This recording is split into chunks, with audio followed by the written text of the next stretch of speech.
嗨，大家今天过得好吗？欢迎大家回来到歪色 book。首先还是非常感谢大家一路以来对我的支持，谢谢你愿意再一次回来我的影片观看。今天我们的主题是运势占卜，题目是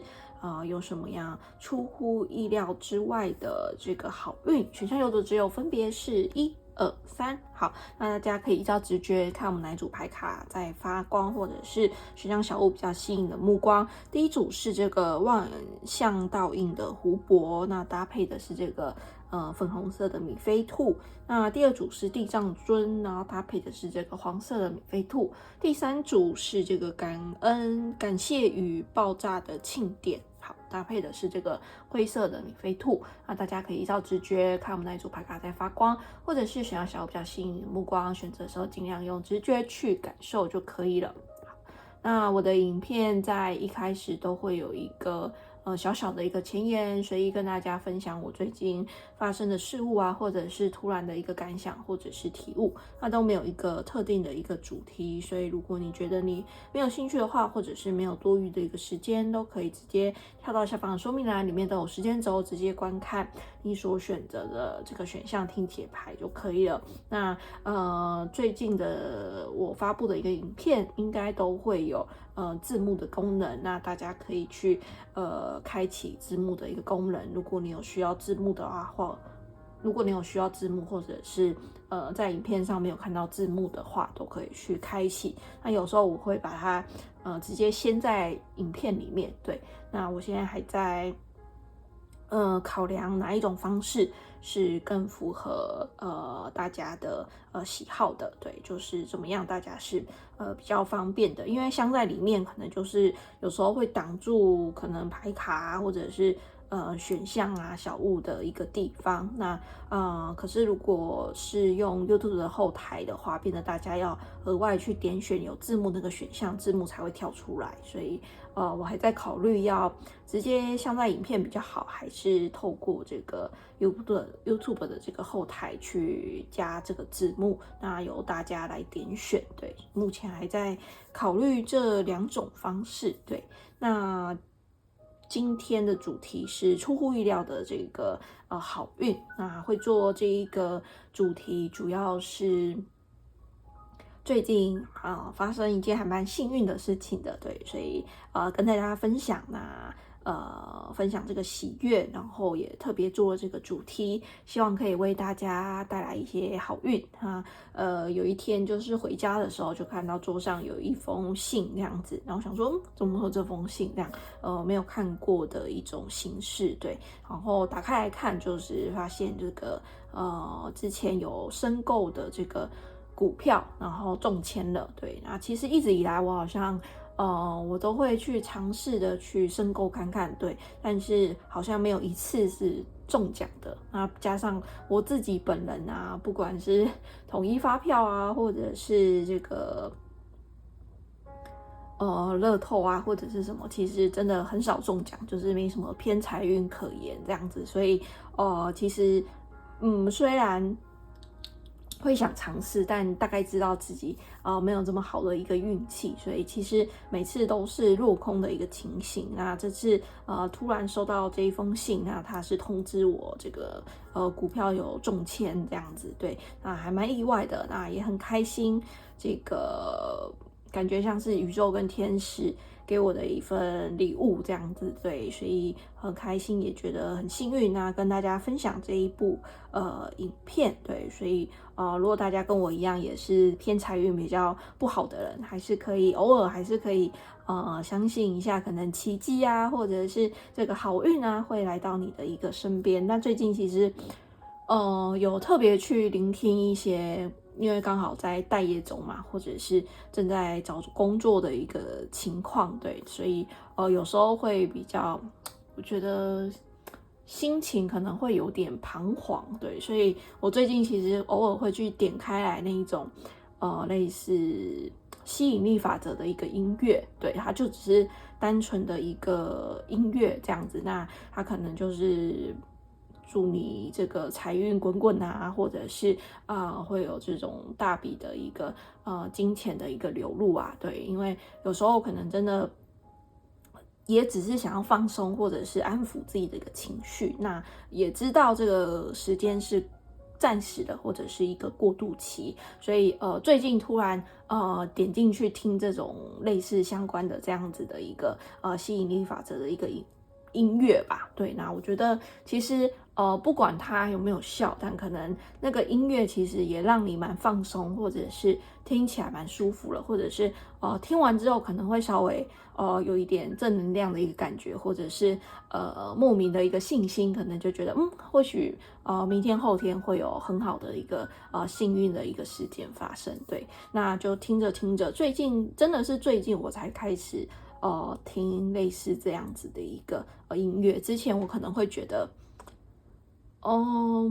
应该没有那么神奇吧？对，难道听听音乐就真的有好事发生吗？或者是好运发生吗？对，那所以之前我其实都不太相信，也不太会有这样子的一个欲望嘛，或者是这样子的一个动力去点进去听。那可能最近稍微比较迷茫一点，或者是需要给自己一些稳定心情的一个方式。那我觉得听一听，我其实也没有损失嘛，对不对？就是让自己情绪啊，或者是各方面，然后更加的稳定，或者是更加的自信，或者知道告诉自己这个只是一个过渡期。对，那我觉得还蛮意外的，真的，我觉得大概听了最近吧，大概6-7天或5-6天，真的，就没想到真的有这个股票中签的一个好消息。对，所以还蛮出乎我意料之外的，所以今天帮大家做这个主题的一个原因主要是这样，那也希望透过这个影片可以为大家带来一些好的一个运气。好，那就跟大家聊到这边咯。那回归主题，今天我们的主题是最近有什么样出乎意料之外的一个好运气呢？那选项只有分别是1、2、3。好，大家可以依照直觉看我们哪组牌卡在发光，或者是选项小5比较吸引的目光，选择的时候尽量用直觉去感受就可以了。好，那我们等一下就要开始咯。如果你还需要时间的话，可以在这边按下暂停键，慢慢做选择。好，那我先把选项3收起来，再把选项2收起来。嗨，第一组大家今天过得好吗？欢迎大家回来到 Weiser Book。今天你选到这个选项小5是这个粉红色的这个米菲兔。好，那我们今天的主题是运势占卜，题目是这个出乎意料之外的一个好运。好，大家今天抽到的这个选项牌卡是这个日本神谕占卜卡，你抽到的是万象刀影的湖泊。那最后跟大家分享这个日本神谕占卜卡的指导书，所以大家记得要听到后面哦。好，那我先把牌卡放在这边，再来第2张是这个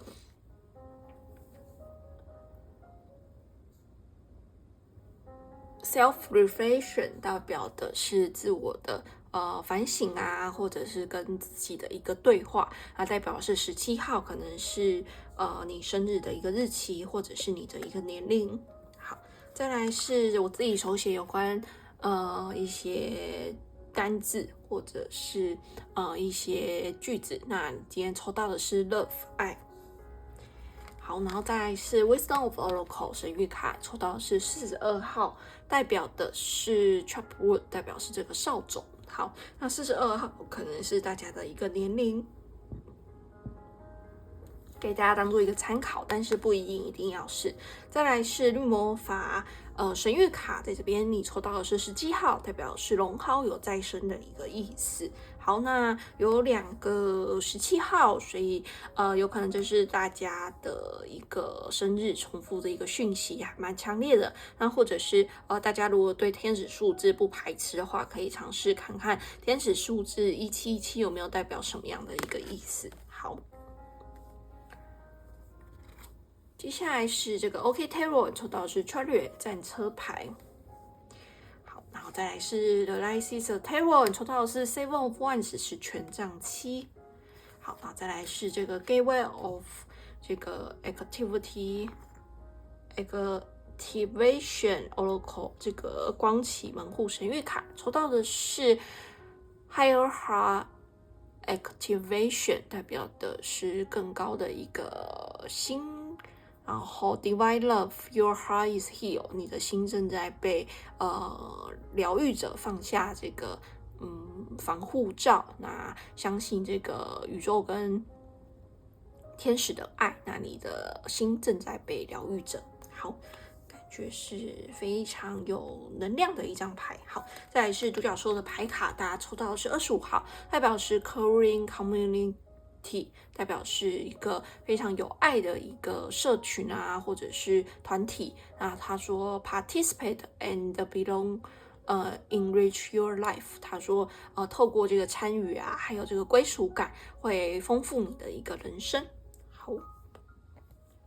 那再来是这个花仙子的这个牌卡，抽到是 inspiration， 代表的是启发或者是灵感。be prayed。As you will soon receive a visit from a fairy of inspiration, come dusk or dawn。She can call at any time。他说准备好，那这个花仙子有关这个灵感的花仙子，可能随时会来到你的一个身边。好，再来是这个天使回应卡，抽到的是 Let Go 放手。接下来是人生使命整谕卡，抽到的是博学者，代表是时间点是已经。再来是传统的维特塔罗牌，抽到的是 Three of Wands， 是权杖3。好，再来是亮门天使牌卡，抽到是 engagement， 代表的是订婚、婚约，或者是承诺，代表的是 your love life is ascending to a higher level of commitment。他说你的感情生活正在提升到一个更高层的一个承诺的一个阶段。好，再来是这个彩虹卡，你抽到的是 I trust my intuitive abilities， 我信任我的直觉。好，再来最后一张是这个Dreaming Way 雷龙院的牌卡，抽到的是28号，代表是 Man， 一个男士，正在观察着大家。好，稍等我一下哦，稍微调整一下牌面，让大家看得比较舒服一点点。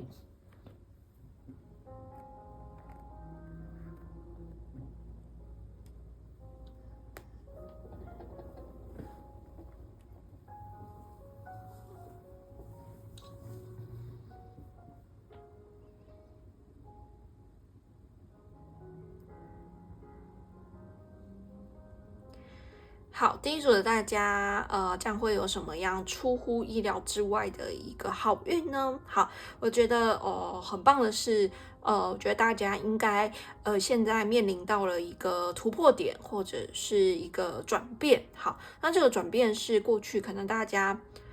受到了很多不被认可，或者是受到一些不管是霸凌啊，或者是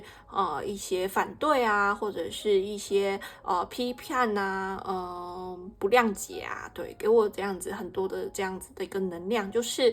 可能你身边的人无法懂你想要做什么，对，或者是你在执行某一件事情的时候，会可能遭到你父母亲的一个反对，或者是遇到同事的一个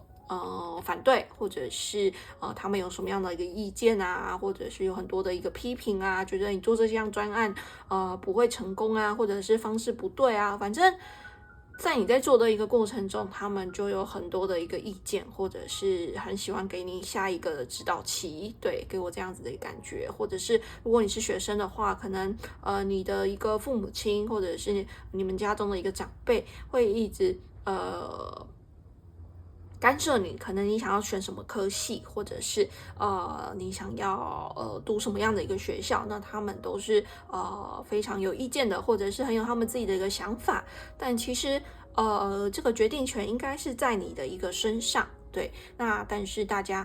必须要很努力的去聆听自己的一个内心，对，因为很容易我们可能被外界的这些声音给影响。对，那就会开始怀疑自己是不是真的自己做的这个决定不对啊，或者是自己的一个选择是不是真的很奇怪啊，或者是或许怀疑自己这个选择这个决定是不是其实是不正确的，或者是未来可能会对自己有一些危害，或者是不好的一个影响。但是我想告诉大家的是，对，你的人生是你自己的，而且当你下了这个决定的时候，不管你是听从自己的一个内心，或者是听从外界的一个声音，最后都是你必须要承担的这个决定。我的意思是说，比如说你今天其实，我现在都只是举例啊，今天想读的是中文系好了，对，但是因为可能现在AI 很流行啊，或者是很赚钱啊，那所以你的父母亲教你选这个电机系或者是资工系，对，那可是你的兴趣就不在那里，对，那你可能听了他们的一个意见，最后选择了这个资工系，对，那到最后要去读大学的人还是你还是得去大学把它念完4年，然后出来找工作，结果找的工作也是必须跟这个可能资工啊，或者是 AI 相关的，或者是我不知道，因为我其实也不是那一个系的，对，那可是你的兴趣可能是在中文系，对，那你可能比较喜欢文学啊，你可能比较喜欢艺术啊这方面的，对，那当你下这个决定的时候，你就必须为这个决定负责任，而不是怪罪于说你的一个父母亲希望你读这个系，所以你选择了这个系。好，就算你埋怨他们好了，就算你觉得就是他们的一个错，但是大家有想过吗？就是承担这个决定的一个后果是谁？是你自己，对，你还是得去读那一个系，因为你做了这个决定听他们的话去做了这个决定，对，那如果你自己选择了中文系，或许可能真的像他们说的，可能前途没有这么样的一个好，或者是生存会很不易，对。但是那是你觉得开心快乐的一个事物，或者是你会越做越有兴趣，你会在那个领域更加的花更多的一个时间去了解它，或者是深入的一个探究，因为这是你有兴趣的东西嘛。那可是你选到另外一条路的时候，因为那个不是你的兴趣，所以你会觉得你不想花太多的时间在那上面。对，我觉得大家面临到的是这一种，非常重大的一个人生的一个转折点，但你的家人对这个转折点很有大的一个意见，甚至是想要控制你的这样子的一个能量。对，有可能是你刚毕业啊，你正在抉择你要继续读书啊，或者是 gap year， 就是去游学留学一段时间，或者是直接就业。这个其实是你必须要下的一个决定，但外界可能会给你很多的一个声音，会觉得很希望你想要去走哪一条路，因为他们觉得那个最稳定，但是他们觉得最稳定的那一条路，可能是他们20年前刚出社会的时候，的那个选择。但是其实时过境迁，就是科技一直在变化，社会也一直在变化。那个最安稳的一条道路，并不是最适合现在的一个当下的一个你的，或者是适合你这个时代的这个变迁的目前的一个样貌的。对，所以我想传递给大家的是，希望大家回过头来看看自己的一个内心。对，你这边抽到了这个，我看到倒影嘛，就是这个女生站在水面，那她也是一个倒影。那这个女生看着这个镜子，也是一个倒影。大家要回过头来看的是自己一个内心到底对什么事物是有热情的、有喜爱的。当你喜欢那件事物的时候，你会很自然而然的想要花时间在那上面。当你成为这个领域的一个专家的时候，自然而然这些丰盛啊、财富啊，或者是经济啊、好运啊，都会从你喜欢钻研的一个事物慢慢的一个浮现。所以大家不用担心。但重点是你要知道你自己是为什么而战，对，为什么而活，对，那这个是还蛮重要的，而不是盲目的去听从其他人给你的一个指导期，或者是给他们自以为是对的一个决定，对，可是这个是你的人生，你想怎么过，应该是由你的一个内心重新去出发，重新去感受什么事情是最能够引发你的一个热情，或者是引起你的一个想要学习的一个动机，我觉得这个是非常非常重要的。对，那就像我刚才说的，当你成为那个领域的专家的时候，你绝对不用担心没有饭吃，或者是你应该不用担心经济会非常的一个困顿，因为每个领域都需要他的一个天赋的一个才能的一个付出，就这个社会上一定会有地方会需要运用到他们的一个才能的，对啊，大家有想过吗？如果一个世界大家全部都是工程师，或者是大家全部都是医生，大家全部都是律师，那什么样的一个职业会是最自可可乐的呢？对，或者是这样的一个社会，全部都是同一个职业的一种世界，真的是美丽的吗？真的是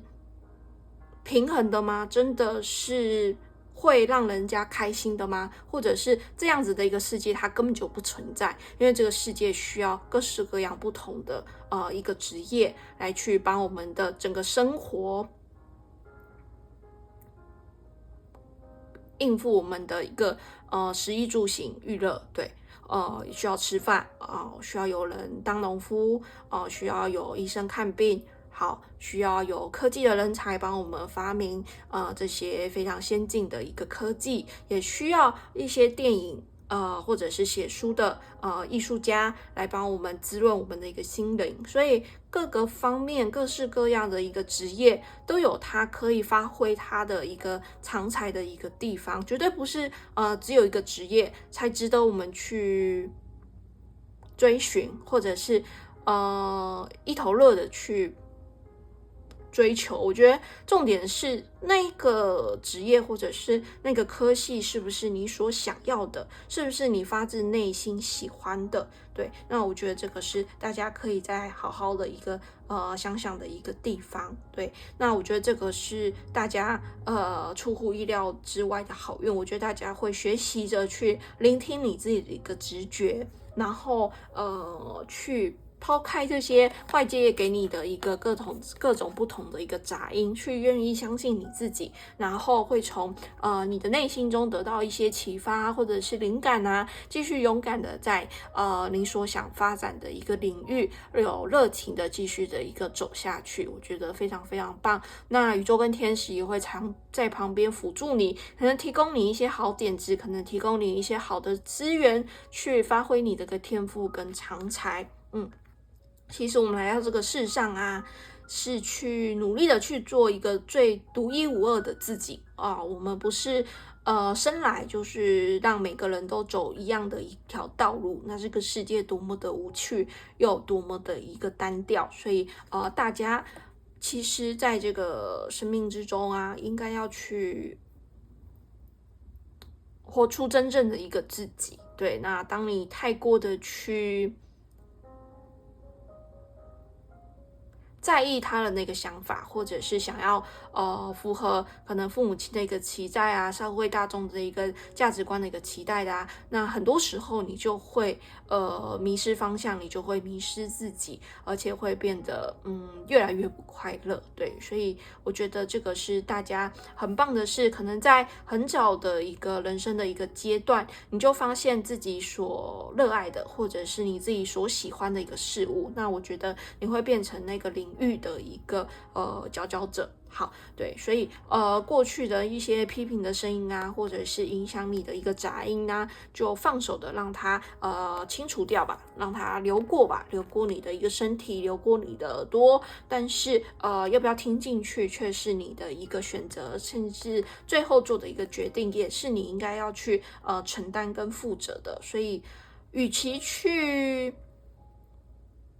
负责一个你根本不想尝试的一个方向，不如去负责一个你真心热爱的一个事物。也许它会失败，也许它会成功，也许它只是一个体验。那何不如把你珍贵的一个生命去花在你认为有价值的一个事物上面，而不是花在别人所认为有价值的一个事物上面。我觉得这个是大家会突然意识到或者是领悟到的，然后会非常勇敢的去往自己所想要的一个规划的一个人生的一个蓝图啊所迈进，你所规划的可能未来的你会是怎么样的，朝这样子的一个方向前进。好，非常非常的棒。那我相信最后大家一定可以变成那个领域的一个专家，或者是非常有这个地位的，在那个领域或者是在那个行业是非常有这个号召力或者是影响力的。好，那这个是我所收到一个能量。那再来就是我觉得大家第二个出乎意料之外的一个好运，就是你身边应该有一个非常非常爱你的人，那他非常的关注你的一言一举。一言一行啊，或者是一举一动啊，对，然后如果你是已经在一段感情之中的话，我觉得你们可能已经谈到可能要同居啊，或者是要结婚啊，或者是他会对你求婚，这样子的一个能量，因为你有抽到一个爱 love 爱，那所以如果你是单身的一个大家，我觉得最近旁边也有一个正在偷偷观察你，那可能会暗恋你的一个对象，所以大家可以稍微留一下，最近有没有什么样一个潜在的一个对象在你的一个身边，可能会常常跟你眼睛对视到啊，或者是你发现他一直在偷看你，对或者是他一直找机会要跟你聊天或约你出去，那我觉得这个都是大家最近可能会收到的一些好运。好，那整体来说，我觉得就是大概是这样子的一个能量。那另外一个比较少部分的一个能量是，我觉得大家会找到一个群体，可能是宗教的一个团队的一个支持，可能你有参加教会啊，然后有教会的一个支持，让很多人志同道合的在一起，或者是如果你是学生的话，你可能会加到一个不错的一个社团，那大家有共同的一个兴趣，那整个在社团里面可能是非常和乐融融的，又或者是你可能在一家公司，那你跟你同事这个部门的不管是同事啊、主管啊，感情都非常的好。对，那或者是跟你的一个朋友都处于在一个非常欢乐啊、开心的一个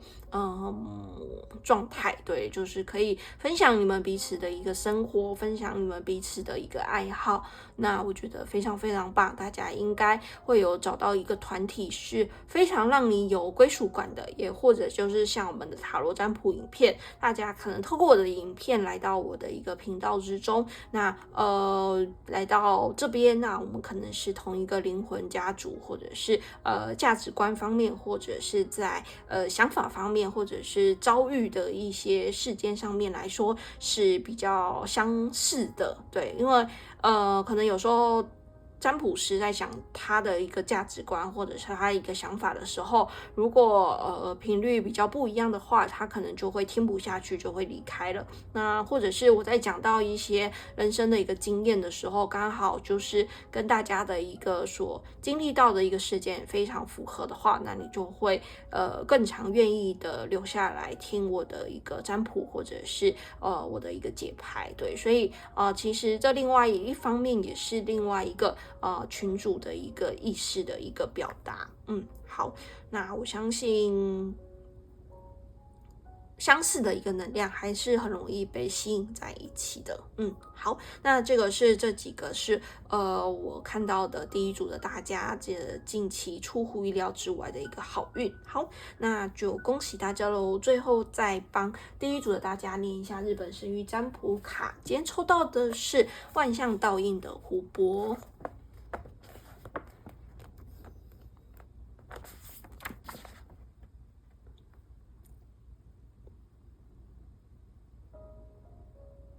它是在44号，那是在155页，所以有可能在看大家的年龄可能是44岁。好，155。好，那这边的主题是注视自己。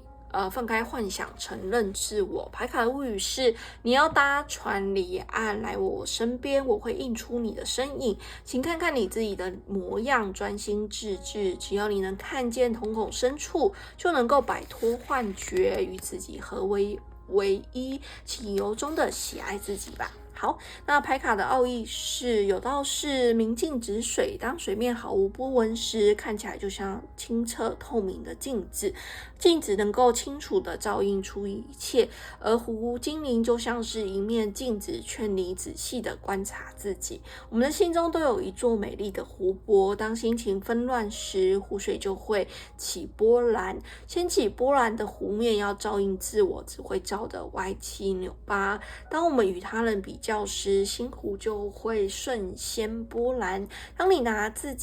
别人与自己比较，无论感觉优秀或自卑，镜子都会模糊，因为比较会让人产生幻想。要是再进一步否定自我、批评自我，波澜就会更大，连划小船都没有办法了。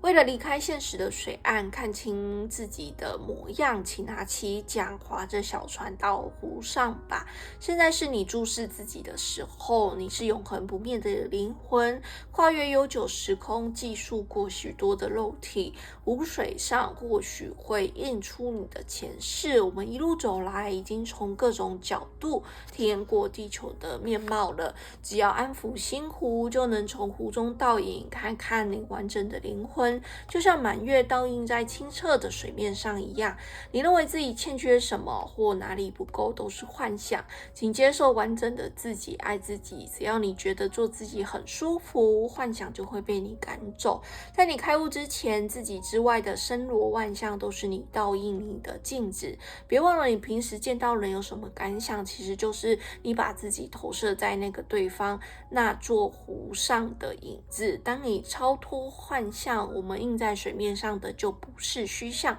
而是能够摸得到的实体。当你抽到这张牌，请告诉你自己的灵魂分域魂，说你最爱它。请每天早上对着镜子微笑，对神圣的自己说早安，爱你哦。这就像神道的重要仪式，有时间也请来点小断食，多喝干净的水。好，分享给大家。如果大家有兴趣的话，可以自行到书店购买这个日本神谕占卜卡，回家自行研究。好，非常感谢大家聆听到现在。如果不嫌弃的话，希望大家可以帮我按赞、留言或是订阅。如果想要错过我新影片的话，也可以开启下方的小铃铛，这样只要我有新影片的话 ，YouTube 就会通知你们。那希望大家可以动动手指帮我个赞啊，或是留个言。我想影片真的还蛮多的，非常需要大家的一个支持。你们按赞、留言或是订阅，都是给我非常非常大的一个动力，继续拍摄类似影片提供给大家。那频道有开放会员的一个制度，如果你喜欢我的影片，或者想要支持我永续经营外色不可塔罗的占卜频道的话，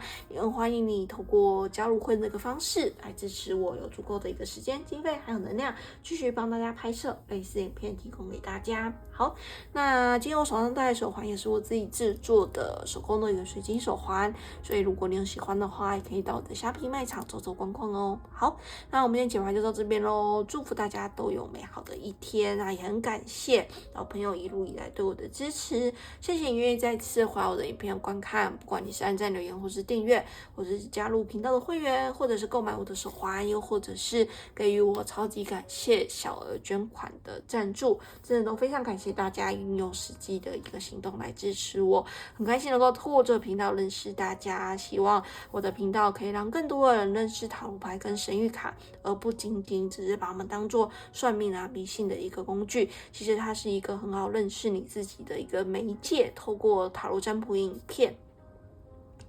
慢慢的去释放心中一直以来压抑的一个情绪。对，有些伤痛，你可能不愿意去承认，或者是不愿意去直面它，累积久了，这个会火山爆发的。对，所以适时的要让情绪去流动，慢慢的去接受事实，然后学习着面对它，并跨越它。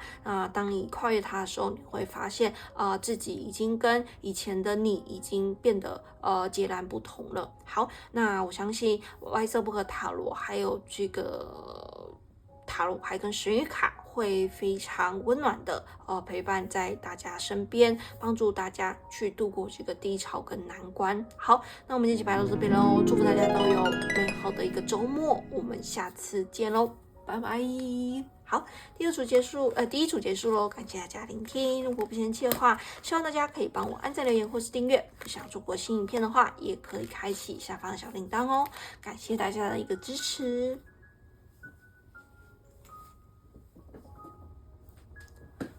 等我一下，喝一口水。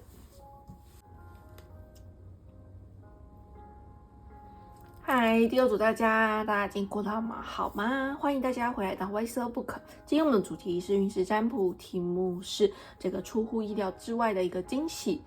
或好运。那你今天抽到的是这个黄色的这个米菲兔。好，那我先把选项小物放在这边。那大家今天抽到的这个选项牌卡是从这个日本神谕占卜卡抽出来的，你抽到的是地藏尊。好，非常可爱的这个图案。好，再来是传统维特塔罗牌，你抽到的是 Wheel of Fortune， 是命运之轮。好，恭喜大家喽！命运之轮开始转动了。好，再来是这个 OK Tarot， 抽到的是 Strength， 代表是这个力量牌。好，再来是 The License Tarot， 抽到的是 Hierophant， 代表是教皇牌。那5号可能是大家的一个生日的一个日期。好，接下来是宫崎门户神谕卡，抽到的是Invalue 这个进化 downloads recalling power future thinking， 代表的是一个进化演化或者是去召唤你的一个力量，还有这个未来的一个思考的一个模式。好，再来是这一个是20号，代表的是 Rose Gold Cosmic Pro， 代表是这个玫瑰的这个光芒笼罩的大家。Bathe in Cosmic Love, Soak up Wisdom， 代表的是在这个宇宙的爱之下，那你将会获得这一个智慧。好，这两张牌其实还蛮像的，就是大家可能会收到一些高龄的一个讯息啊，或者是突然意识到自己的想法跟其他人可能有所不同，或者是看到宇宙中的一个神秘的一个安排，还有它的一个规则。好，再来是这个浪漫爱情神谕卡，抽到的是 Flirt， 代表是挑逗。Extend your light heart energy to others， 去让这个你们之间非常轻松的一个氛围给彼此。好，那再来是彩虹卡，抽到的是 My inner self lead me while I learn to know and love myself。当我学着了解自己、爱自己的时候，我的神性会引导我。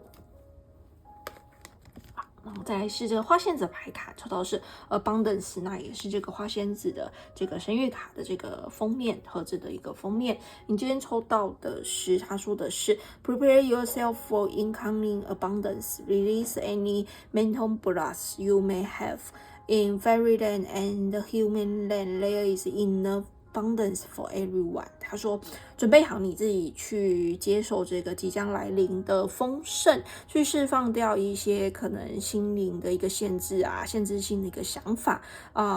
你所拥有的，对，可能一直以来你觉得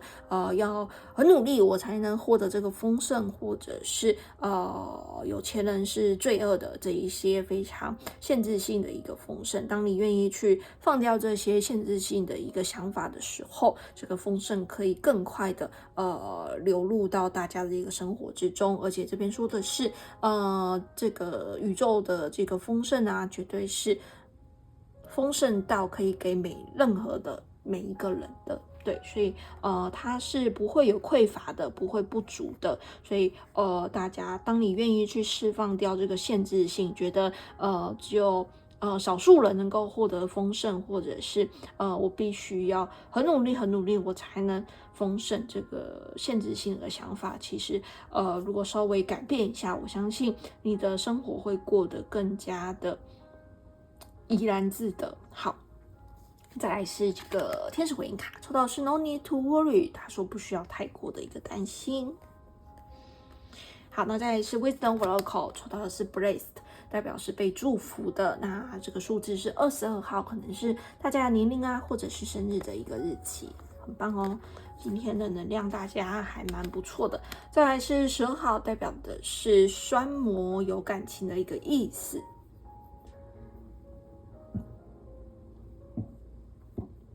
12号可能是大家的一个生日日期，给大家当做一个参考。好，再来是人生使命神谕卡，抽到的是领袖，代表时间点是冬季。再来是这个 Energy Oracle， 这个是 Wisdom Oracle， 什么？这个稍微有点忘记这副牌卡的名字哦 ，Queen of the Moon Oracle。那这个是这一副牌卡的名字，抽到的是14号，代表是 Focus， 这个是专注。14号一样有可能是大家的一个生日日期，或是你的年龄。好，再来是我自己手写的字卡，抽到的是 Admirer， 代表是爱慕者。还有一张抽到的是这个追梦外雷诺曼的牌卡，抽到的是3号，代表是 Ship 船。好，小动微笑，稍微调整一下牌面，大家看的比较舒服一点点。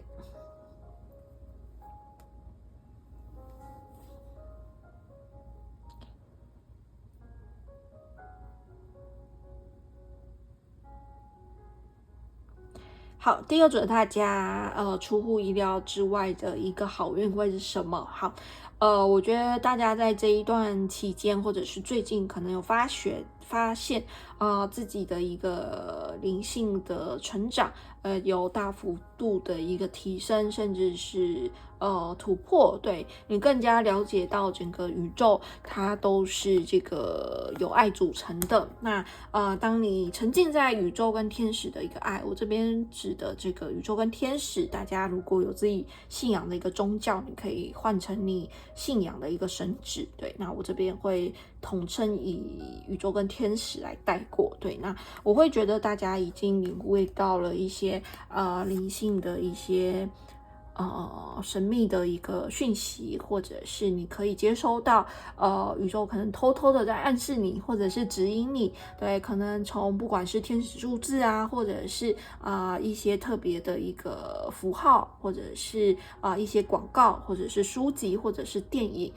的某一句话，你可能会发现原来宇宙正在透过这些方式跟你对话，那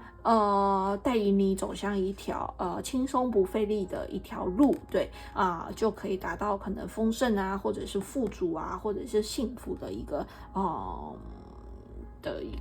地方，对。那以前的你可能会认为我需要很努力，我需要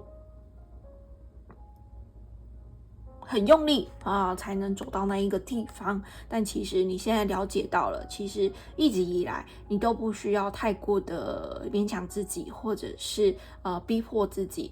只为了达到那个地方。对，那个地方或许并不是你真正想去的一个地方，你会突然意识到原来我想过的是另外一种人生，原来我想过的是另外一种生活，而那种生活其实是不需要你太费力，甚至是不需要你太辛苦，甚至不需要你太强迫自己。对，那大家会意识到，就是可能这个生命它是很短的，那你会开始有这个排序，你会开始知道什么来说对你来说更重要。对，那之前可能大家还没有领会的时候，或者是还没有这些高灵啊，或者是宇宙天使的一个讯息的时候，大家可能也是就跟一般人一样去过这个别人期待你去过的一种生活，或者是跟着社会大众观的一个价值的一个潮流去走。但是我觉得现在的你，现在的大家已经能够有这样子的一个力量，去走出自己的一条道路，走出自己想要的那一种生活跟人生。那在这个过程中，你是非常轻松的，你是毫不费力的，你是顺其自然的就达到这样子的一个状态。那大家是被宇宙跟天使所祝福的，所以一切事物都不需要太过的一个担心。当你达到了这个频率，或者是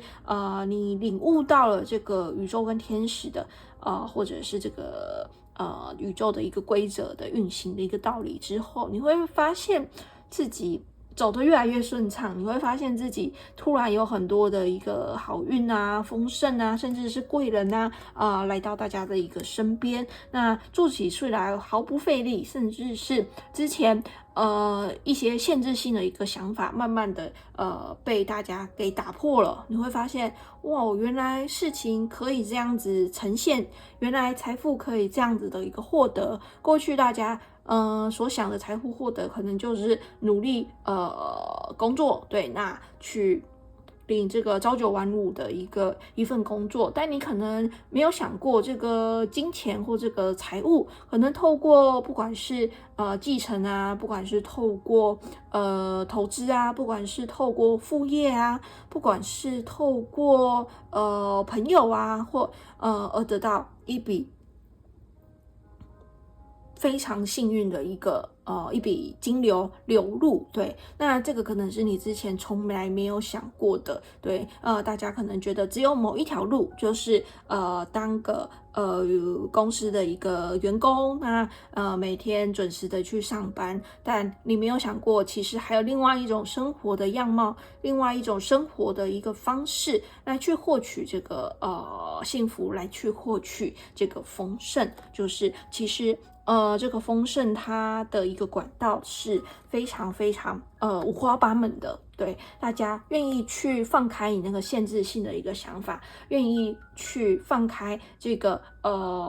非常局限的一个想法的时候，你就会发现啊，原来到处都有这个宇宙的一个爱跟宇宙的一个支持。可能透过这个中奖啊，可能透过这个继承啊，可能是透过你的投资啊，可能是透过你的副业，可能是透过一些折价券啊，这个商家的一个促销的一个活动，你就会发现自己从各四面八方获得了各种的一个资源，甚至是各种的一个服务。对，有时候那个丰盛它也不是单纯的只是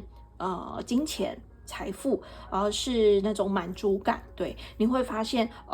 原来这个世界上有人提供了这么好的这么棒的一个服务，或者是有人可以演奏出这么好听的一个音乐，你突然会觉得这个宇宙是非常丰盛的，是非常富足的，让你可以去体验任何你想做的一个事情。可能是听演唱会，可能是吃一顿美食，可能是去给人家按摩，可能是欣赏一部电影，这个都值得你去探索，值得你去体验。我觉得大家现在眼光跟视角不仅仅是把它放在这个财务上方面的，而是在透过各方面，你都可以感受到宇宙跟天使所给你的一个爱，甚至是所给你的一个支持，所给你的一个非常丰盛富足的一个能量。那这个是我想表达的。好，那再来是有一部分的大家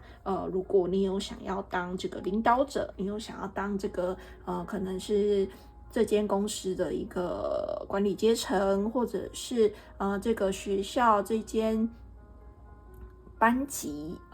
的一个可能干部啊，可能是班长啊、副班长啊，或者是一个学生会的会长，或者是社团的一个主要的一个干部。那我觉得很有机会的，大家会被推选为这个重责大任的一个人。对，那我相信一定是有人看到你的一个潜力，或者是不管是你的上司，或者是你的同学，或者是你的一个老师，还有你的一个长官，可能看到你与众不同的一个人格的一个特质。对，所以还蛮棒的，因为我觉得大家应该也是有非常的有智慧，甚至是会用很未来的一个前瞻性，因为大家其实有抽到这个 future thinking， 对，大家是非常有这个前瞻性，非常有远见的，对，所以你可以为这个组织，你可以为这间公司，你可以为这个部门，你可以为这间社团，或者是这间班级做出一个非常好的一个决定，那带领他们继续的一个往前走。那我觉得大家除了可以接收到这个宇宙高龄的一个讯息之外，然后大家也是有足够的一个智慧，可以去预见未来，或者是得到一些非常有前瞻性的一些想法或者是点子，那来到你的一个生命之中。对，那我觉得大家是愿意敞开的，对，你的心胸是敞开的，而且是相信宇宙跟天使的这个带领，所以这个不管是灵感啊，或者是这个智慧啊，会源源不绝的从大家的脑袋中或者是心理中听见这个声音，那这个声音会还蛮清楚的，但清楚到大家可能无法忽视。对，所以透过这个宇宙跟天使的一个带领，我觉得大家的一个人生慢慢要起飞了，慢慢要起航了。对，所以命运之轮开始转动。对，那我觉得就是大家经历了一番可能自我怀疑啊，可能一个黑暗的一个时期，或者是一个低潮，慢慢的去训练出，或者是慢慢的去让自己变得更加有智慧，变得更加的一个灵性，变得更加的有力量，变得更加的坚韧。对，那现在我觉得大家已经看透了这个宇宙跟天使他们所想要教会你的，或者是他们想要让你进步成什么样的一个人，我相信大家已经非常非常的一个清楚的。你会发现身边其实收到了很多宇宙跟天使的一个祝福，甚至是他们这个讯息的一个指引。好，对，就像我刚才说的这句话送给大家，当我学习着了解自己、爱自己的时候，我的神性会引导我。对，那我觉得大家的一个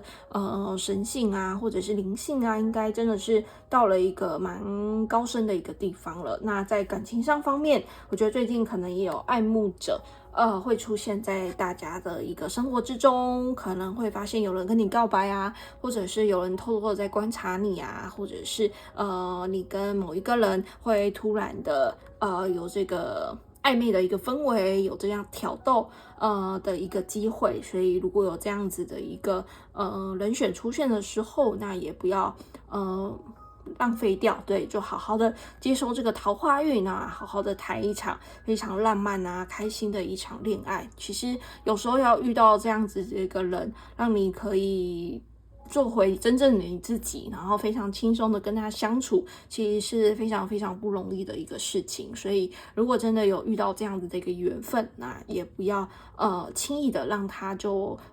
偷偷的一个溜走了。对，所以有这样子的一个机会就要好好的一个把握。那这个是我帮大家看到第二组的一个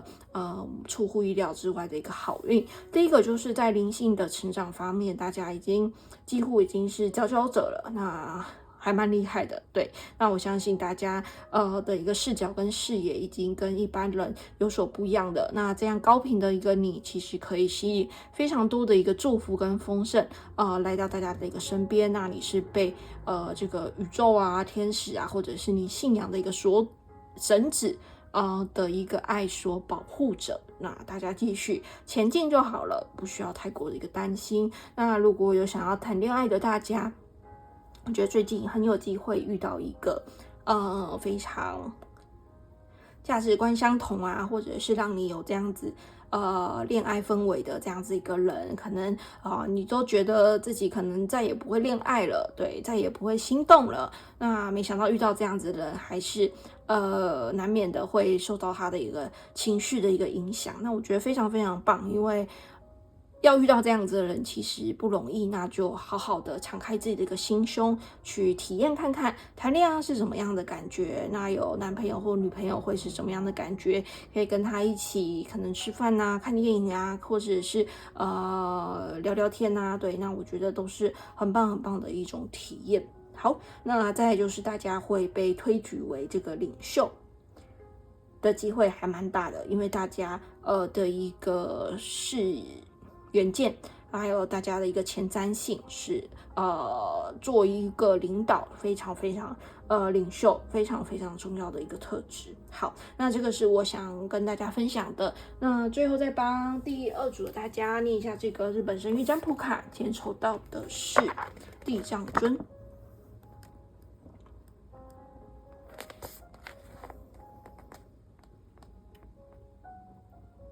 它是在5号，那是在38，所以有可能大家的生日日期是5号，或者是年龄是38岁。好，那地藏尊代表主题是慈悲、同感、陪伴、利他。好，那牌卡的物语是任何人向我伸手来，我必定温暖的握住他的手，无论是那双小手或者是伤痕累累的手，我懂你的心情，只会陪伴在你的身边，等你安心，你必定不孤单。好，牌卡的奥义是地藏神原本是印度的大地神，名字的含义是大地之母。当释迦牟尼佛灭度后，在弥勒菩萨诞生之前的56亿7000万年之间，天地无佛，于是地藏菩萨负起救养地上万物的责任。地藏菩萨在不同的次元会有不同的样貌，他会伸手拯救小孩，深陷苦难者与弱势之人。替身地藏神则会替吃苦的人扛下苦难，与人们分担哀伤。你现在充满了慈悲心，或许你正想去帮某些人的忙，如果身边有人正在伤心难过，请你静静的陪伴他们，只要悄悄握住他们的手，他们就会懂。有时候人们并不需要智慧与谏言，地藏神也会保佑天真无邪的事物。你心中那股赤子般纯净的能量能让任何人感到温暖。如果你自己感到难过，也请借助地藏神的力量，请念诵地藏神真言：海波罗莫林陀尼婆娑婆儿，用你自己的双手温暖的包覆心中的伤痛与苦难，将你的悲伤交给地藏神。抱怨、不满、执着会让你走进死胡同，地藏神也可以救你出来。此时真言是你强大的伙伴，搭电车也好，路上散步也好，有机会一起看看小婴儿的脸，安详的睡脸或纯真的笑脸，将对你的慈悲波动有大帮助。好，那这个就是要分享给大家的。如果大家有兴趣的话，可以自行到书店购买这个日本神谕占卜卡，回家自行研究哦。好，最后再帮第2组的大家翻一下这个爱的几大支书。如果你最近有比较困扰你的一个问题，可以是工作、事业、爱情、人际关系，各个面向都是可以的。然后翻开出一页，里面会有一句话给大家当做一个提点。那当然，你知道这占卜，所以不可能符合到说你这个问题。如果翻开出来之后，你听了觉得不舒服，或者你听了觉得不相符，那就不要吸收，没有关系，当睡前故事听过去就好。好，我现在帮第2组的大家翻开出一页咯。抽到的是 The More Miracle， 他说越多越开心，越多越开心。好，这句话送给大家咯。如果你听了觉得不舒服，或是你听了觉得不相符，那就不要吸收，没有关系，当睡前故事听过去就好。好，非常感谢大家聆听到现在，如果不嫌弃的话，希望大家可以帮我按赞、留言或是订阅。不想错过新影片的话，也可以开启下方的小铃铛，这样只要我有新影片的话 ，YouTube 就会通知你们。希望大家可以动动手指帮个赞啊，或是留个言，因为现在影片真的还蛮多的，非常需要大家的一个支持。你们按赞、留言或是订阅，都是给我非常大的一个动力，继续拍摄类似影片提供给大家。那频道也有开放会员的一个制度，如果你有喜欢我的影片的话，也很欢迎大家透过加入会员的一个方式来支持我足够的一个时间、经费还有能量，继续帮大家拍摄类似影片提供给大家。好，那今天我手上戴的手环也是我自己制作的手工的一个水晶手环，如果你喜欢的话，也可以到我的虾皮卖场走走逛逛。那这个网址一样是放在下方的说明栏。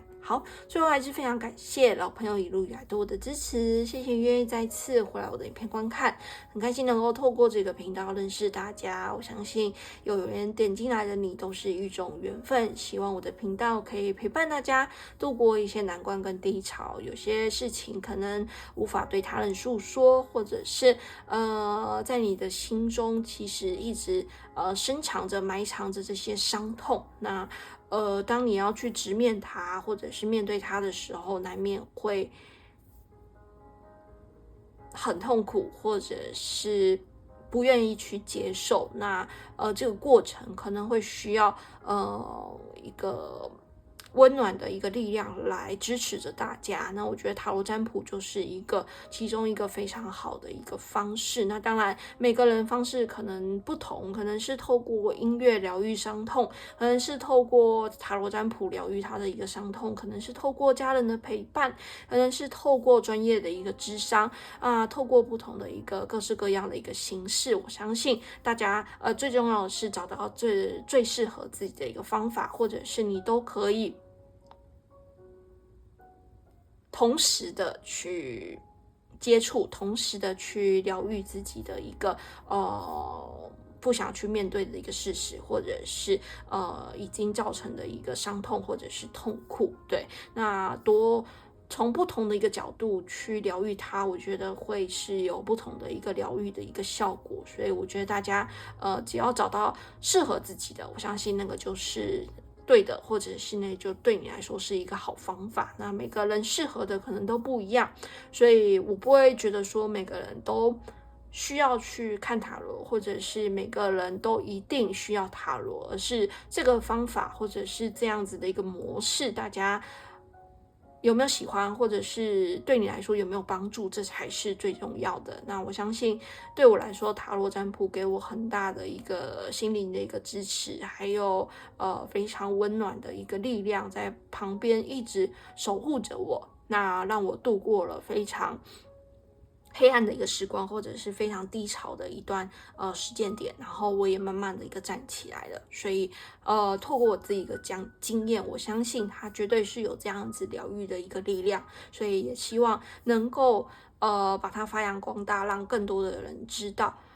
其实可以透过塔罗占卜影片来慢慢疗愈你的一个伤痛，或者是帮助自己从这个困境或者是泥沼之中慢慢的走出来。好，那今天我们的主题就到这边咯，祝福大家都有一个美好的一个周末，我们下次见咯，拜拜。好，第二组结束咯，感谢大家聆听，如果不嫌弃的话，希望大家可以帮我按赞、留言或是订阅不管你是按赞、留言或是订阅，都是给我非常大的一个动力，继续拍摄类似影片提供给大家，感谢大家的一个支持。嗨，第三组的大家今天过得好吗？欢迎大家回来到歪色 book。我们今天的主题是运势占卜，题目是出乎意料之外的这个好运是什么？你今天抽到的这个选项小物是这个灰色的米菲兔，好，非常的可爱。那今天抽到这个选项牌卡，抽到的是感谢与爆炸的庆典。好，恭喜大家咯。那再来我们来看第二张，这个是从 Queen of Moon Oracle 神谕卡抽到的是41号，代表是Sovereignty， 代表是这个主权。好，再来是 OK Tarot 抽到的是 Ace of Pentacles， 是金币1。再来是 King of Cups， 代表的是圣杯国王。再来是这个 Light is a Terror， 抽到的是16号，代表是 The Tower 塔牌。那16号可能是大家的一个年龄或者是生日的日期。好，再来是光启门户神谕卡，抽到的是 Soul of Light 这个光芒之剑。他说 Divine Protection Cloud card， Breaking through Energy 代表的是这个神圣的一个保护，那正在有一个突破的一个能量给到大家。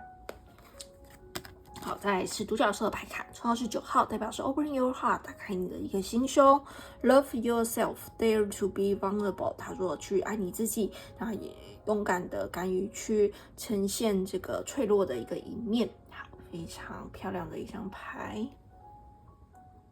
再来是这个浪漫电子牌卡，抽到的是 Chemistry， 代表是化学反应。There is a strong magnetic attraction here。他说你们之间有一个非常强烈的一个吸引力。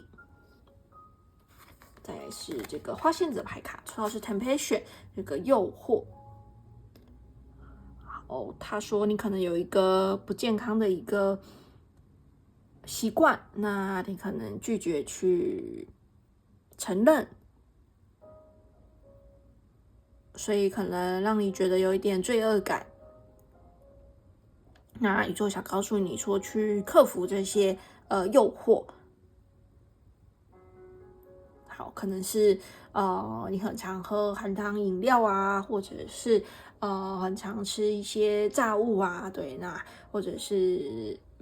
会每天喝酒啊，对，那宇宙想告诉你说，有这些不好的一个习惯，还是要克制这些诱惑，那不然你自己也会有感到一些罪恶。那可以慢慢来，可能是1周减少1次或2次的这样子的一个频率。好，再来是这个人生使命神谕卡，抽到的是光的捍卫者，代表时间点是6月。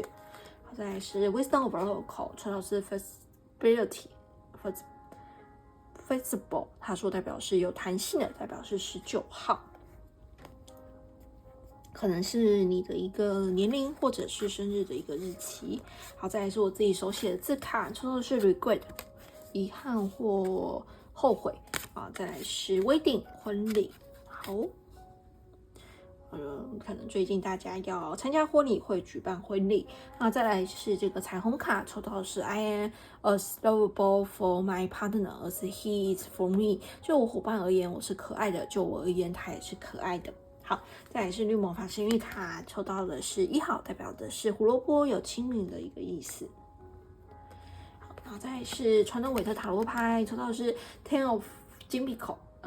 是这个金币石。恭喜大家喽！最近可能在买房子啊，然后准备结婚、成家立业的一个能量。再来是天使回应卡，抽到的是 Take Action， 采取行动。好，那再来是这个居民位雷诺曼的牌卡，抽到的是8号，代表是 Coffin， 代表是棺材。好，那大家先不要太过的一个紧张。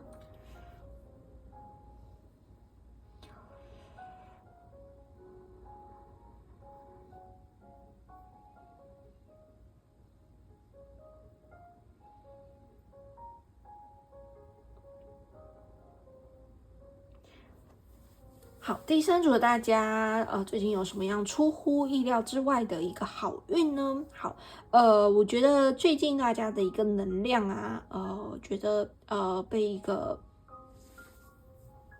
过去的一个事件给困住了，或者是因为这个事件的一个突然的一个出乎意料的一个发生啊，让你措手不及。那你可能会后悔当时候处理的不够好，或者是你可能会很遗憾自己当初选择了另外一条道路。那现在你回过头来看，可能会责怪自己啊，当初可能下错决定啊，或者是当初是不是不应该走这条路，或者是不应该选择这个一个人，哇，所以结果变成这样。那我想告诉大家的是，其实那是因为你回过头来看，你会有觉得后悔或遗憾。可是，在当下，你可能没有足够的一个资讯，你也不知道未来会演变成如何。那当时候你所做的这个决定，可能是你当下最好的一个决定了。对，那有时候我们可能会事后回过头去看，或者是来去责备自己，或者是打击自己，就是觉得啊，是不是当初下错决定了？会不会是当初处理的不够完善，处理的不够适当，对，而导致了可能你跟你的一个恋人分手啦，可能导致了你失去了一份工作啊，可能导致了这个升迁的一个机会失去了，对，那可能很多的一个决定，或者是很多的一个事件的一个发生，让你有点措手不及。那在当下，你可能也没有足够的一个经验或智慧来去面对它，对。那我觉得你用回过头来看，可能看2年前的自己或3年前的自己，这样其实是不够客观的，有点太苛责自己了，对，因为当初的你可能第一次遇到这件事，所以你没有经验。那当然，可能你遇到第2次、第3次之后，你当然会越来越有经验，你当然会更知道该如何去解决这件事情，或者是更加有分寸的去处理这件事情，而不会太过冲动，或者是让你有后悔的这样子的一个感觉。对，那这个其实都是透过我们从一次一次的一个失败，或者是一次一次的一个决定下，你所学习到的一个智慧跟经验。对，所以你不能以现在的一个时间点、时间轴来去回过头来看你当初所做的一个决定是不是对还是错，它其实没有对错之分，也是因为你那时候做了这个决定，而让你从中可能学习到，或者是从中成长了，或者是更加了解到下次当你遇到同样的一个事情的时候，你应该如何应对。对，所以我觉得大家不用太过的去苛责自己啊，或者是责备自己啊，或者是觉得自己不够好，或者是很后悔当初这样子处理这件事情。我相信冥冥之中都是有他的一个安排的，是宇宙跟天使希望大家能够更加的有弹性的去面对你接下来的一个人生。既然你选择这条路，既然下这个决定，那我们所要做的就是相信我们自己的一个选择，那更加有弹性的去面对接下来所发生的可能每一个挑战，或者是每一个事件。我觉得这个是大家才应该把你的一个关注，或者是你的精神放在未来，或者是当下，而不是缅怀过去，或者是在后悔过去当初所做的某一个的决定。好，那这个是我觉得大家近期会出乎意料的一个好运，就是你会拿回自己的一个主权，而不是沉溺于在过去的一个失败，或者是一个经验，或者是一个事件之中。我觉得大家会走出那一个一直回想起过去的那样子的一个低迷的一个情况，你会拿回自己的一个主导权，你会知道这是你的人生，你会知道过去了就是过去了，那我现在能够放眼未来，就是或者是活在当下，才是我现在最重要的一个事情。那我觉得这个是大家会面临到了一个这个心灵上啊或灵性上的一个智慧上的一个提升。好，就是你开始会愿意的去往前看了，而不是一直的回头看啊，这个其实是在我们人生中很重要的一个课题。对，当你不会再缅怀过去，甚至是为过去的一个事件啊，为过去的一个人事物啊，一直忘不了，或者是一直去细数自己是不是哪里做的不够好，自己是不是做出了什么决定，那其实都是没有意义的，甚至是非常内耗、消耗你的一个能量。那我觉得大家已经到了这样子的一个突破点，或者是到了一个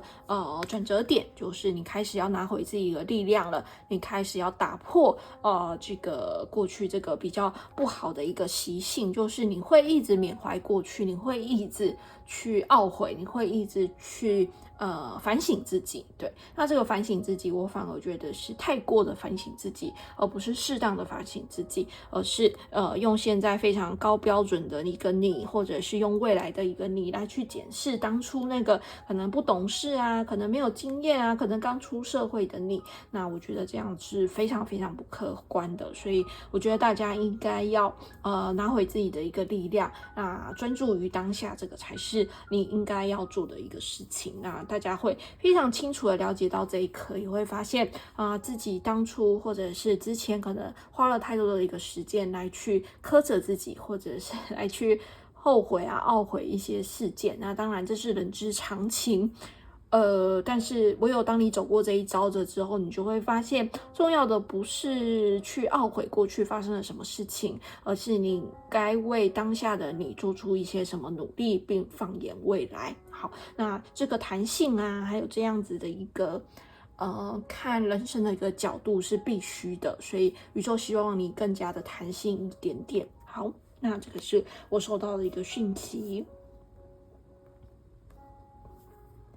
好，那再来就是我觉得在感情上方面大家有非常非常好的消息。今天不管是第一组、第二组跟第三组，我觉得在感情上都有不错的一个机会跟发展。对，所以最近你可能会遇到一个人，觉得非常的跟他有这个化学反应。对，就你们之间可能一个动作啊，或者是一个眼神啊，或者是一个交流啊，就会发现彼此非常受到彼此的一个吸引。好，那也或者是如果你已经有伴侣的话，你跟你的伴侣其实是相处起来非常非常甜蜜的。那我觉得在这个人面前，你是可以真实的做你自己，那你也不会害怕，可能你比较脆弱的时候，可能比较沮丧，或者是悲伤的时候，可能在他面前哭啊，那我觉得对方都不会逃避，甚至是不会害怕，而是非常用心去关心你发生了什么事啊，或者是他有什么可以帮忙你的一个地方，而不是厌恶啊，而不是不想理解你为什么情绪低迷，或者是会有想哭的这样子的感觉。我觉得你会遇到一个会非常呵护你、照顾你的一个伴侣，他会了解你的一个喜怒的哀乐，他会想要透过他的一个力量来帮助你走出这个难关或者是这个低潮。所以我觉得大家最近可能已经在跟你的伴侣讨论这个下一步可能要同居啊、结婚的一个能量。对，那如果是单身的大家也快了，可能大家会遇到那一个爱慕你的人，或者是一个非常跟你非常有缘分的人，也或者是在最近大家可能有机会参加朋友的一个婚礼。对，但是我看的比较多的是，大家可能自己最近有可能要买房子啊，或者是找一个租屋处啊，跟你的一个爱人组成一个小窝，对，或者是组成一个家庭，已经付了头期款了，那正在筹备婚礼的这样子的一个能量。好，那恭喜大家咯。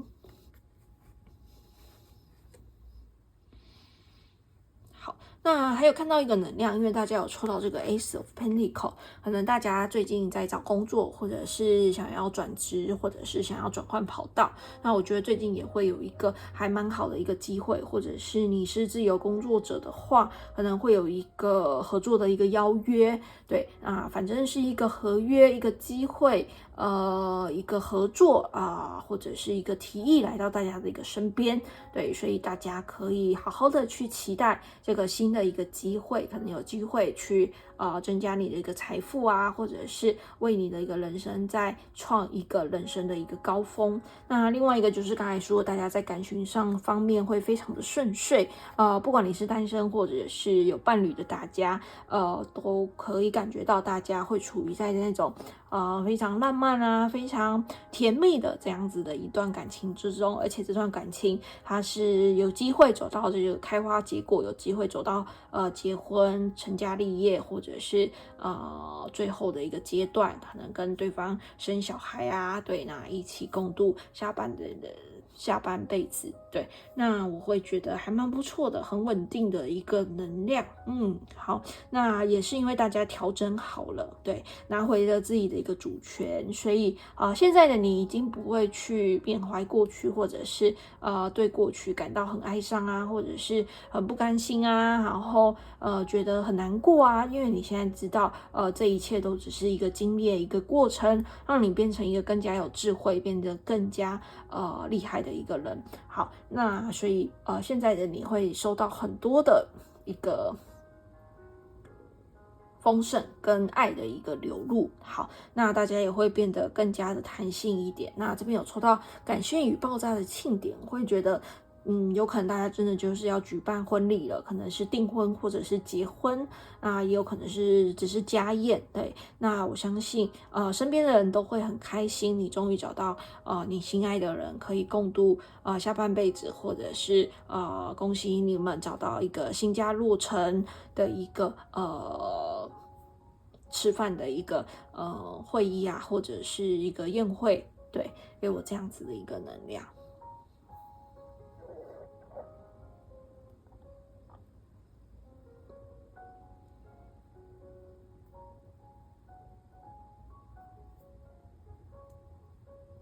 好，那就最后就帮他解牌到这边咯。我看了一下，牌面应该大部分的一个讯息都讲到了，所以我就帮大家停留在这边。最后再帮第3组的大家念一下这个日本神谕占卜卡。今天抽到的是感谢与爆炸的庆典。好，抽到的是47号，代表是164页。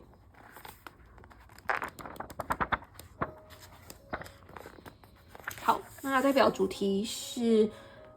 发散故乡人际关系非日常，排之物语是庆典与感谢，连接神圣的事物，抚慰与祥和，怀念的故乡，同伴的笑声，四季循环，嘿咻嘿咻，过节了哦，嘿咻，大吵大闹别客气。牌卡的奥义是令人怀念的故乡，神明的庆典。你是否旅行到过某个城市，对当地盛大的庆典及庆典上的摊贩山车与神教相印象深刻？这股不可思议、强烈又激动的能量，就是庆的能量，而且现在正朝你而来。日本会在各种节气举办不同意义的庆典，几乎都是为了感谢神明，祈求农渔丰收，或者是安抚灵魂。庆典就是我们与另外一个世界交流的机会。无论到哪个城市，都有历史悠久的传统庆典。日本人把节庆日称为情日，代表平常不同的特别日子。日本各地有很多稀奇古怪的祭典，比方说山车对撞的激烈活动，或者是全村分两边对打等等。你也要来点非日常的时光吗？请参加你城市里的庆典，或者是故乡的庆典，跟大家一起跳舞、大吼大叫。庆典就是强烈能量发散的场所，请以全心全力去接触众神与众人，解放心中所有的压力。节日允许你乱搞一通，那也是与土地神结缘的好机会。如果没有时间参加庆典，请主办一场开心的派对，邀请朋友以及朋友的朋友，大吵大闹会激发能量，会引发突破。快乐就是精华，当你尽情享受节日之后，就会充满生命的能量，好去度过平时的日子。好，分享给大家。如果大家有兴趣的话，可以自行到书店购买这日本神谕占卜卡，回家自行研究哦。好，最后再帮第三组大家翻一下这个爱的解答之书。如果你最近有比较困扰你的一个问题，可以是工作、事业、爱情、人际关系，各个面向都是可以的。那我翻开出一页，里面会有一句话给大家当做一个提点。那当然都占卜，所以不可能符合到说的那个问题。如果翻开出来之后，你听了觉得不舒服，或是你听了觉得不相符，那就不要吸收，没有关系，当做是讲故事听过去就好。好，我先帮第三组的大家翻开出一页咯。到是 Know when it's time to go， 要知道何时该走人。Know when it's time to go， 要知道何时该走人。好，这就要送给大家咯。如果你听了觉得不舒服，或是你听了觉得不相符，那就不要吸收，没有关系，然后睡前故事听过去就好。好，非常感谢大家聆听到现在。如果不嫌弃的话，希望大家可以帮我按赞、留言或是订阅。不想错过我新影片的话，也可以开启下方的小铃铛，这样找我新影片的话 ，YouTube 就会通知你们。希望大家可以动动手指帮我个赞啊，或者留个言，因为现在影片真的还蛮多的，非常需要大家的一个支持。你们按赞、留言或是订阅，都是给我非常非常大的一个动力，继续拍摄类似影片提供给大家。那我一个礼拜会上传2部影片给大家，一部在星期二，一部在星期六，通常一部是爱情占卜，一部是运势占卜。欢迎大家订阅我的频道，频道也有开放会员的一个制度。如果你喜欢我的影片，或是想要支持我永续经营 Wise Book 塔罗占卜频道的话，也欢迎你透过加入会员的一个方式来支持我足够的一个时间、经费还有能量，继续帮大家拍摄类似影片提供给大家。会员主要分3个阶级，主要分初级、中级跟高级，都分别享有不同的一个福利，在下方说明栏里面都有更详细的一个介绍哦。好，那今天我手上戴的手环也是我自己制作的手工的一个水晶手环，如果你也喜欢的话，也可以到我的虾皮卖场走走逛逛哦。好，那最后还是非常感谢老朋友一路以来对我的支持，谢谢愿意再次回来我的影片观看，很开心能够透过这个频道认识大家，希望可以让更多的人认识塔罗牌跟神谕卡，而不仅仅是让我们当做算命迷信的一个工具。那有时候，宇宙跟天使可能会透过我影片中的某一句话，或者是某一段话，正在提醒着大家，该做出什么样的一个思考，或者是做出什么样的一个反应。那这个巧合是会让你非常的意外的，对，就是可能我透过我分享一个故事，或者是透过我分享一个经历，会非常符合你当下遇到的一个情况。那可能就是宇宙跟天使正在透过我的影片在传递一些讯息给你，或者是你突然听到某一句话会有想哭的一个冲动，那可能也就是宇宙跟天使真的要提醒你的一些事情。好，把你的一个心打开，你会发现宇宙跟天使的一个祝福无处不在哦。好，那我们的节目就到这边咯，祝福大家都有美好的一天，我们下次见咯，拜拜。